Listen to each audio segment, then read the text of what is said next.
Hello, everyone. I hope everyone is having a good start to their day today.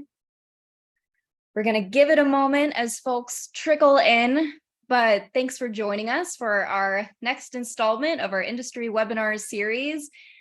We do this about monthly, but this is our special occasion sustainability webinar we wanted to do because we have such a wonderful guest presenter joining us.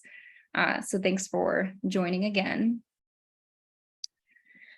I'll give this one more moment here. We got a good chunk of us so far. Thanks for everybody for being on time and ready to chat sustainability. The title of our presentation today is Sustainability Certificates in the Bike Industry. And as we get rolling here at the top of the hour, I wanted to give a big thank you to our members. So People for Bikes, we have 320 manufacturer and supplier members. I'm sure many of you are on the call, so thank you. I wanted to give another shout out to our sustainability members that are on our sustainability working group, our subcommittees across the board. We have 180 members, and on our sustainability group, we have about, what are we at now? Close to 75, if not more members. So a good chunk of you all that are interested in wanting to learn more about sustainability and have a collaborative space of community members in the bike industry.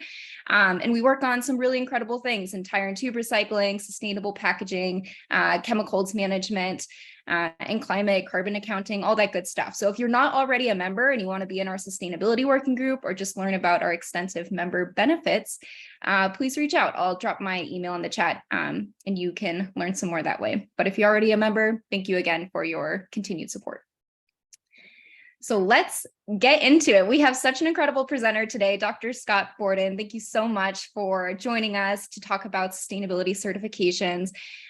Dr. Borden is from the University of Arkansas and is a true expert, I would say, in the field of sustainability certifications and has done really interesting research. So I think this is going to be a really valuable tool for us to learn more about and how it can be beneficial to the bike industry. And definitely looking forward to learning more. So thank you again, Scott, for taking the time. And with that, I'll stop hogging the mic and I'll pass it over to you, Scott, to get us rolling here. Great. Well, it's wonderful to be here with you all. My goal today is not to convince you that certifications are the way forward or that a specific certification is better than another. Instead, it's to explore this topic with you and give you the tools to see if they're right for your organization. So we're going to go through 7 relevant certifications to the bike industry. We're going to talk about some examples of those 7 already being done in the bike industry. We're going to talk about the benefits of those. We're going to talk about some of the costs and considerations. And we're going to wrap it up with some research that I've been doing on identifying potential customers.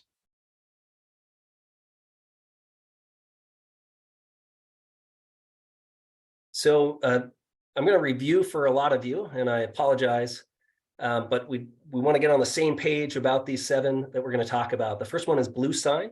And so BlueSign is a Swiss company which certifies brands, manufacturers, and chemical suppliers to test and monitor inputs throughout a supply chain to high standards to create safe working places and reduce impacts on people and the environment.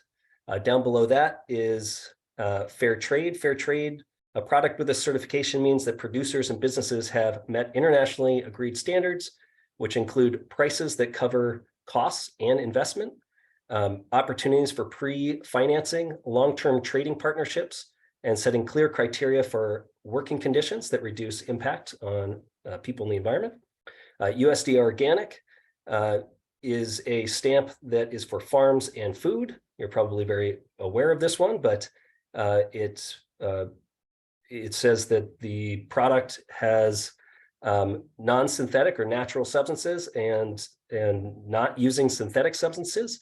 Although there's a whole list that you can see on their website that will show you which ones are actually allowed or not allowed. Let's see, B Corp certification is when a company is certified by the nonprofit B Lab, where they are assessed on issues of governance, workers, community, environment, and their customers to score above an 80 out of 200 on an assessment tool. Climate neutral certified.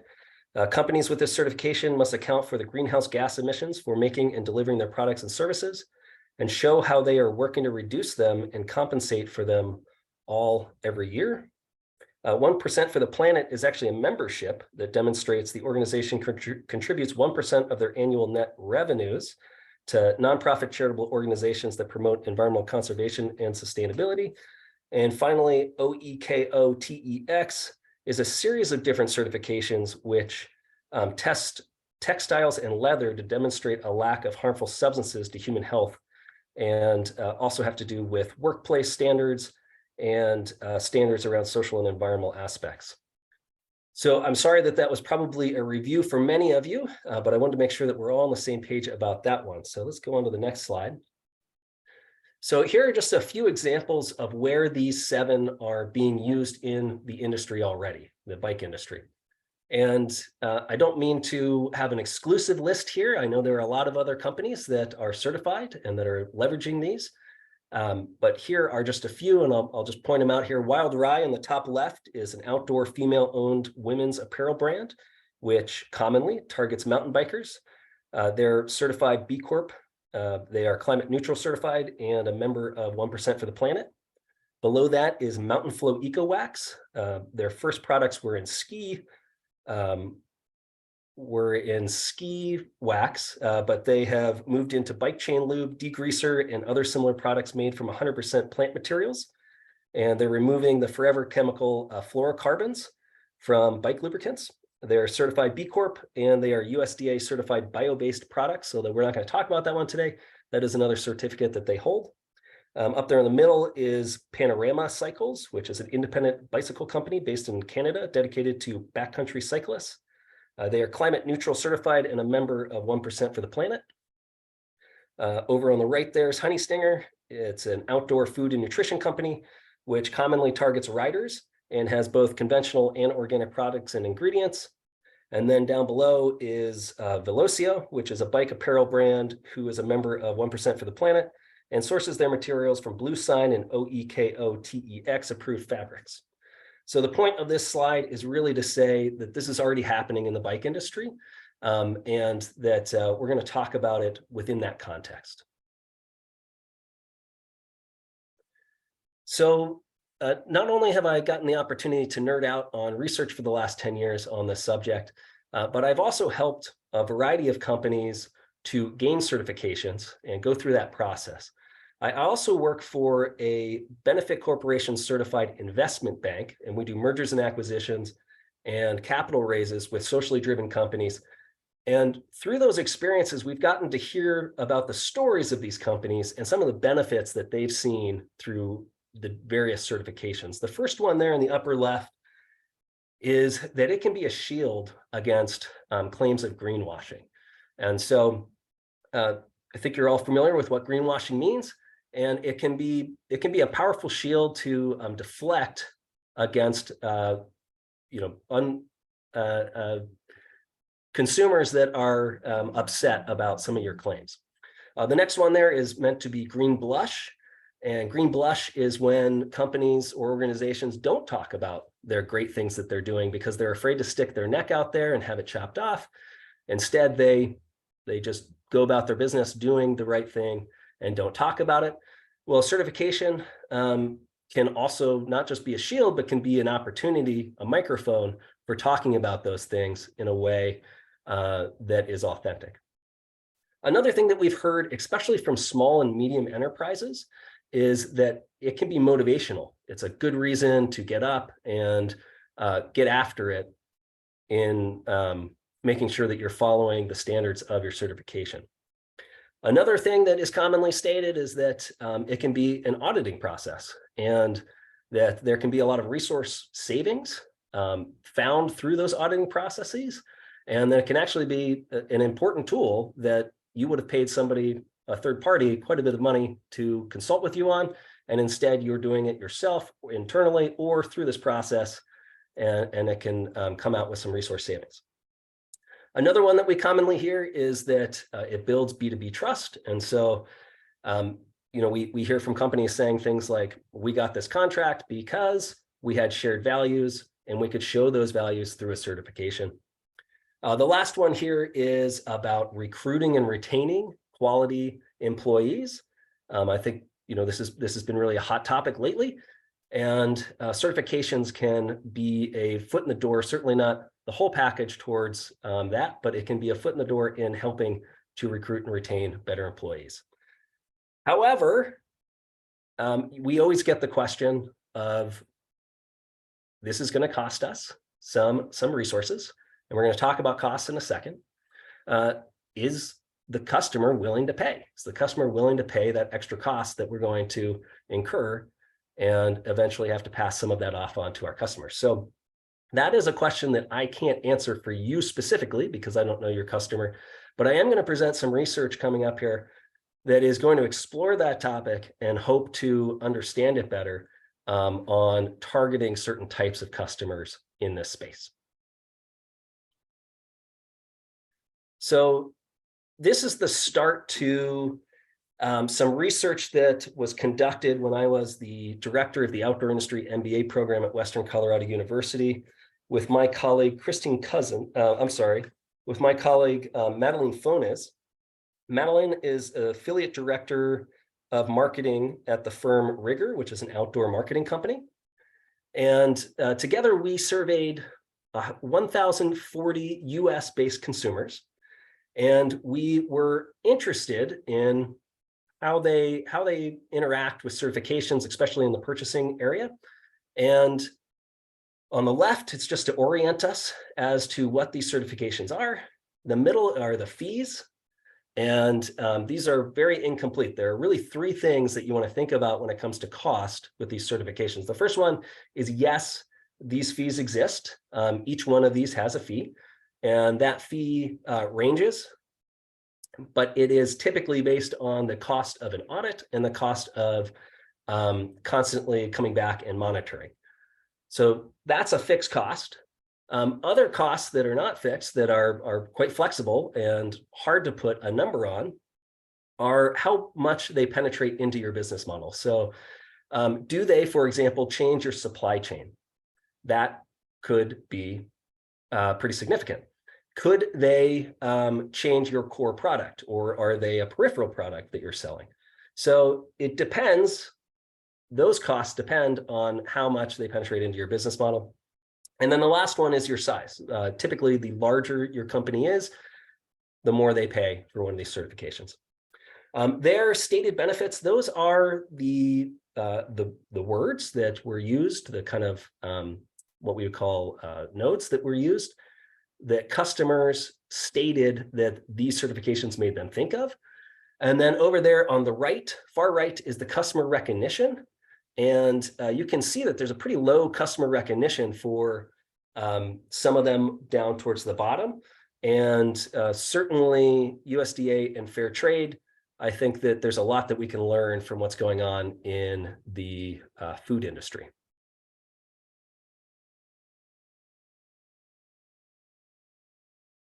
So the next thing we did with those 1,040 surveys was that we clustered them. We put them into similar groups of consumers based around the knowledge that folks had about certifications, their recent purchasing behaviors. And so we actually asked them about specific behaviors that they had made, not about their preference for buying, because unfortunately, consumers don't always tell you what they're going to buy.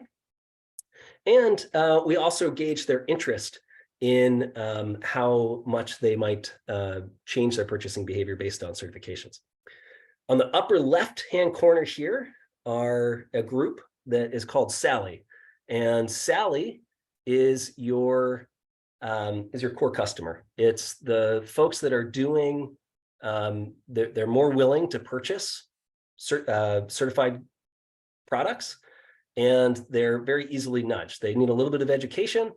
Sally, in general, and these are all, anything that's on here is significantly different. So we're 95% sure that this is not based on randomity, but is actually, we use math in order to prove that they were pushed into these groups. And so Sally, older, majority female, high employment, high interest, low knowledge, and high purchasing. And this group really needs some education. With almost any outdoor product, you probably won't be surprised to hear this, but we found that consumers really cared about quality and durability. And so we recommend that you couple the certification with those two things. And we can talk about that more in the question and answer, because I've already gotten a question from one of you, and I think that that's going to come up.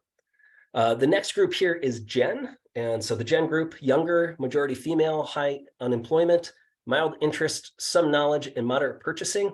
This group can be nudged over towards purchasing these. What they really need is more hands-on experience with the product. So they require a little bit more to get them to a purchase, but they are certainly a group that is worth targeting. Down here on the bottom left are the Dales.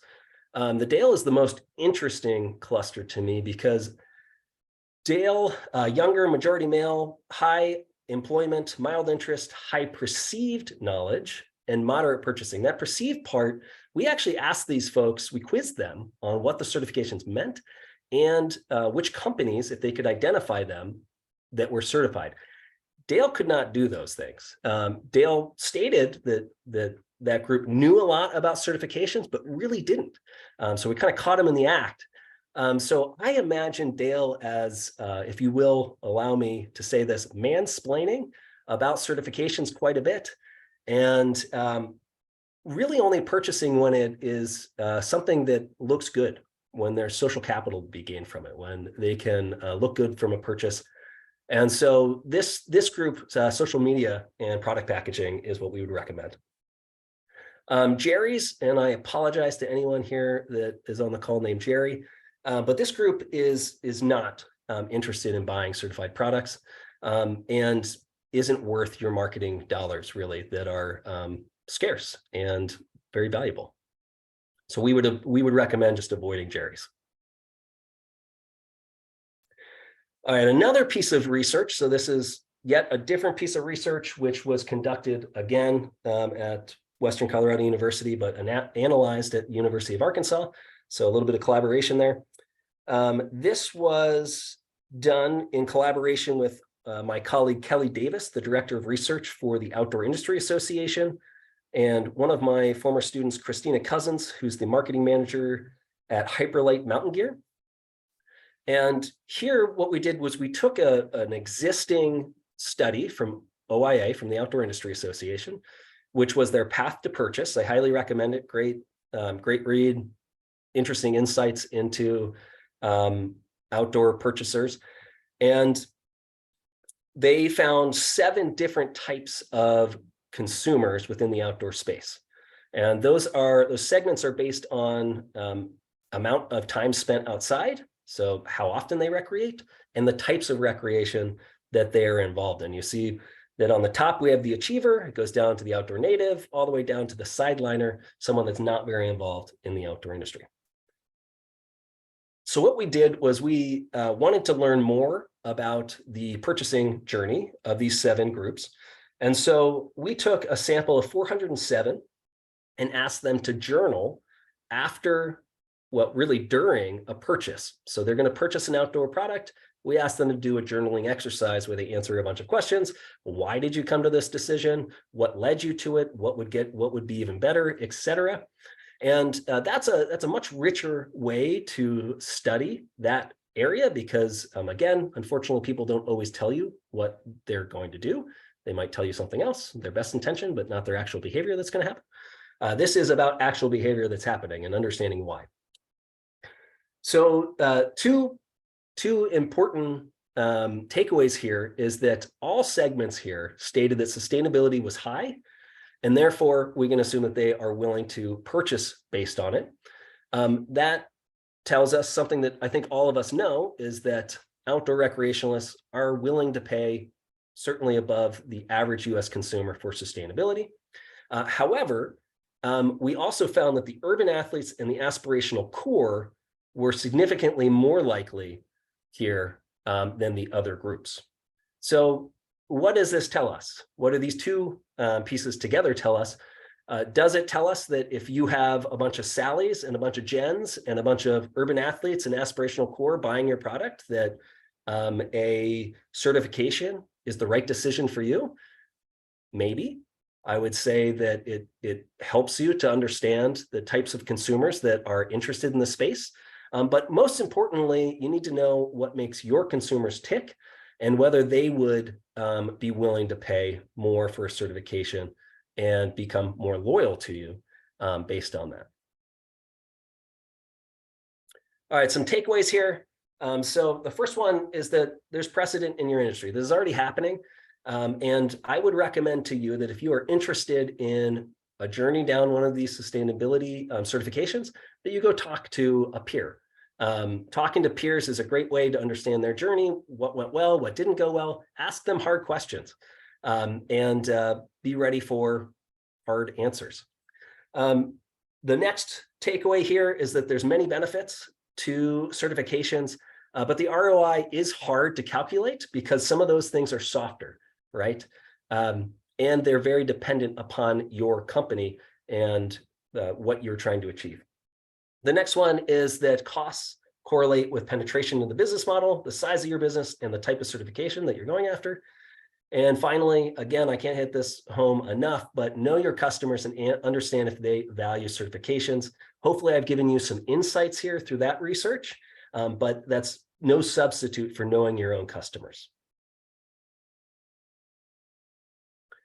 Well, thanks, everyone, and I look forward to some questions. That was so insightful, Scott. Thank you so much. Yeah, let's move into the Q&A portion. Reminder, you have a box to click at the bottom there saying Q&A, and you can submit your questions there. I know, Scott, we saw one earlier. Was there one specific you wanted to tackle first? Yeah. So thanks. I don't know who sent it in, but thanks to the person that did. Someone asked, which brand is doing well and why in this space? And I'm going to assume what they mean is who's doing a good job of leveraging their certification to bring customers in the door and retain the ones that they have. So I don't want to talk about bikes here because I really don't want to play favorites around anything having to do with bikes. So instead, I want to talk about a company that I'm quite familiar with, Edelrid, which is a rock climbing rope company. And Edelrid meets blue sign standards. They're the first climbing rope to do so. And there's this really interesting, I would say, hurdle in sustainability, in marketing of sustainability, which is that there is a small group of consumers, but there's still a group of consumers that believe that sustainability means a lesser product. And that if you were to put more energy, more R&D into sustainability, that might mean less time into durability and quality, right? And you know, I think most of us know that that doesn't have to be true. You can chew gum and walk too, but that still holds in their brains, right? And so what I like about Edelrid is that they've really tackled that straight on. And if I could say that they've done one thing well, it's consistency. And I'll give you an example of what they're doing. So not only do they have a good product, right? They have a quality product. You can't have a bad product. You know, you can't just have a bad product and put a certification on it and hope that that's gonna make it better. You have to have a good product, right? And so Edelrid has a good product. They leverage their packaging really well. So the first thing that you'll see when you look at their packaging is that there's no plastic on their packaging whatsoever. And that speaks to a consumer's first impression, which is plastic bad, other thing good, right? I mean, we have lizard brains at the end of the day when we see things like packaging. And the packaging there is made of cardboard. It's very obviously branded as sustainable. Even the font looks like something you would expect in that space. The coloring, a lot of green is used. The certifications are front and center. It gives you a rundown of the different metrics. So it shows, not tells, why that is a sustainable product over its competitors. And you know, I think that's one piece that they're doing really well at, is that packaging. The next one is that they have an ambassador, Tommy Caldwell, who is a famous rock climber, but also he is a ambassador for the Access Fund, which is the environmental arm of the climbing community, and Protect Our Winners, which is a climate change activist group in snow sports. And so he helps fill a lot of the needs there. First of all, if Tommy Caldwell is willing to use that rope, and you can watch him take 200-foot falls, falling on a rope has to be quality and durability, because if it's not, the result is death, unfortunately, right? So if this high-end athlete is willing to use this product, then we've already started to overcome that problem of, is sustainability affecting the quality and durability, right? The other piece there is that everything is consistent, right? Tommy Caldwell is not just a pro athlete and very great at his sport. He also fits the bill of being an activist and someone that cares deeply about environmental issues. And so you see how these things are converging into a consistent message for the consumer. And that's why I would say that Edelrid is doing a good job, is that everything's going in the same direction for them. I think you're totally spot on, Scott. And the ambassadors, they can be so powerful. Our question and answer area is blowing up. We have so many great questions. I think maybe, Scott, we can follow up on some of these and share them with the larger group if you have time to answer questions later. But for the rest of the time we have remaining today, we have a question. Maybe this one's an easy one, but does a company need to be certified across its entire business for a certification, or can it be for specific initiatives, or does it just depend on the certification? Yeah, thanks, Dan. Great question. So it depends. It depends on the certification. You could have products that are certified or services that are certified for some of these.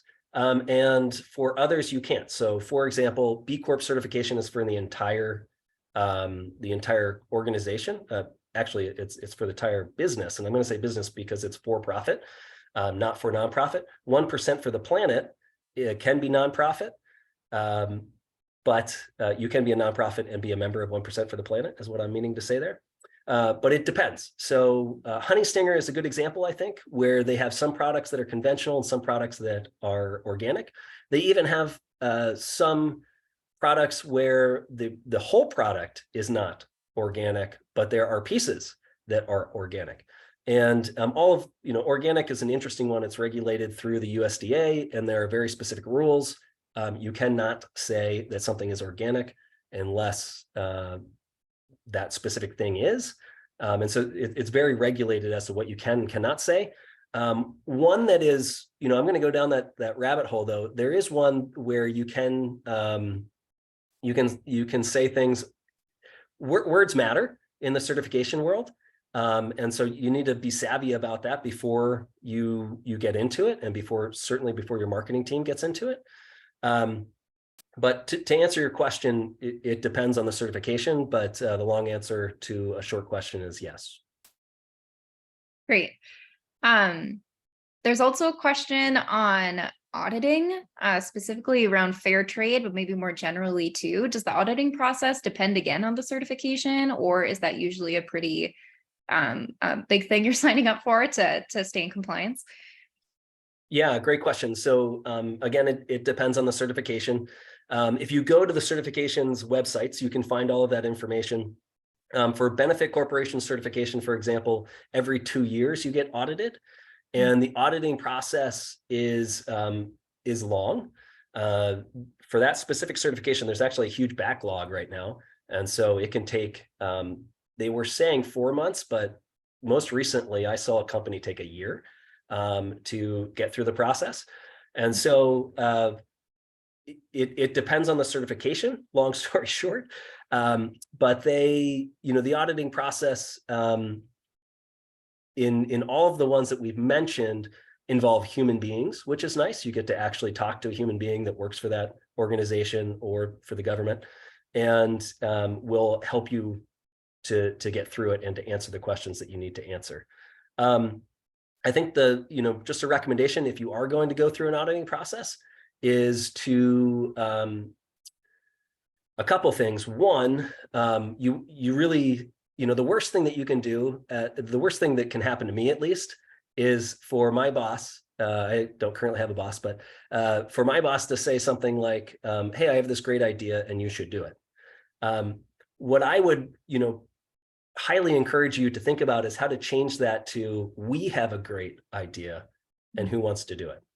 And so, the more that you can involve your employees in that decision, the easier it's going to be, because it might be extra work for folks. And the worst thing you can do is to give them extra work without compensation and without motivation, right? It's you either got to motivate them or compensate them, and hopefully you do a little bit of both. But that's up to you and your business model and what's going on in your business. Wonderful. Well, this went by too quick. I should have scheduled more time. This is obviously a hot topic. I want to make sure your email is up here at the end. We got a lot of questions, like I said. I think in my follow-up, I'll send the recording and the slides so everybody has it. And if there's any other resources, Scott, you want to share from your research, we can share that with the group also. But I think maybe we'll go through some of these questions and try and get answers for those so we can share it with the larger group, if that's okay with you. Thank you so much again for presenting, and thank you all for taking the time to tune in. If you have additional questions, feel free to reach out to Scott, reach out to me also, especially if you're part of our sustainability working group or would like to join and like to discuss sustainability issues such as this. Any closing thoughts, Scott? Just that is my new email at IE University in Madrid, Spain, where I am moving currently. The best way to contact me is either through that email or LinkedIn. I would love to connect with you. Wonderful. All right. Well, thank you all so much. I hope everybody has a good rest of your day. Cheers. Thank you.